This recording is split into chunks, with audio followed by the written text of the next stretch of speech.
ఎవరైతే జేఎన్టీహెచ్ కింద చదువుతా ఉన్నారో వాళ్ళకనే కాదు అందరికి కూడా ఒక బ్రేకింగ్ అప్డేటు.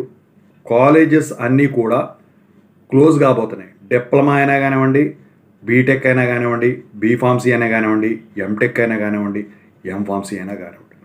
ఇంతకీ ఎందుకు క్లోజ్ కాబోతున్నాయి, ఎప్పటి నుంచి క్లోజ్ కాబోతున్నాయి చెప్తాను. ముందుగా ఈ వీడియోకి అయితే ఖచ్చితంగా ఒక హైప్ ఇవ్వండి, 10 మందికి రీచ్ అవుతుంది. ఇంతవరకు ఈ ఛానల్ సబ్స్క్రైబ్ చేసుకుని వాళ్ళు సబ్స్క్రైబ్ చేసుకుని వీడియోని లైక్ చేసి షేర్ చేయండి. మీకేమైనా డౌట్స్ ఉన్నట్లయితే కాల్ మీ 4 ద్వారా కాల్ చేయండి. తెలుగు ఇంజనీరింగ్ ఎడ్యుకేషన్ టెలిగ్రామ్ ఛానల్లో జాయిన్ అవ్వండి. ఇక టాపిక్లో పెడితే మొన్న మనం ఒక వీడియో చేసాం, reimbursement issue credit based detection. అది చూడని వాళ్ళు చూడండి.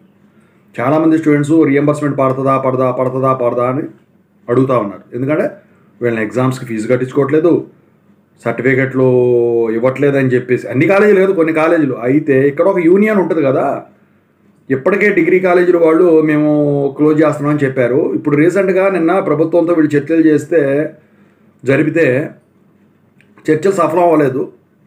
మేము ఈ రీఎంబర్స్మెంట్ ఇవ్వని పక్షంలో స్టాఫ్కి శాలరీస్ ఇచ్చే పరిస్థితి కూడా లేదని చెప్పేసి ఇంజనీరింగ్ కాలేజీలు అన్నీ కూడా క్లోజ్ చేద్దామని చెప్పేసి డిసైడ్ అయ్యామని చెప్పేసి వాళ్ళు బహిరంగ స్టేట్మెంట్ ఇచ్చారు ఆ కమిటీ వాళ్ళు.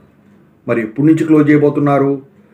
మండే అంటే 15వ తారీఖు నుంచి ఇంజనీరింగ్ కాలేజీలు అన్నీ కూడా క్లోజ్ చేసేస్తున్నాం అని చెప్పేసి చెప్పారు. మీరు రీఎంబర్స్మెంట్ నిధులు మొత్తం పాత బకాయిలతో సహా విడుదల చేస్తేనే మేము కాలేజీలు నడిపే పరిస్థితి, లేకపోతే నడిపే పరిస్థితి లేదని చెప్పేసి వీళ్ళు చెప్పకనే చెప్పారు. మరి ఏం జరుగుతుందో మనం వేచి చూడాల్సిన పరిస్థితి. సో మీ కాలేజీలో ఒకవేళ సోమవారం నుంచి కనుక కాలేజీలు కనుక మూత పడినట్టయితే మీకు ఈ రోజు నుంచే సర్క్యులర్ వస్తుంది. తదుపరి ఆర్డర్స్ వచ్చే వరకు కాలేజెస్ రిమైన్ క్లోజ్ అని చెప్పేసి. మీకు అది కనుక వచ్చినట్టయితే కింద కామెంట్ సెక్షన్లో మనకు తెలియచేయండి కాలేజ్ పేరుతో సహా. Thank you so much. I wish all the best.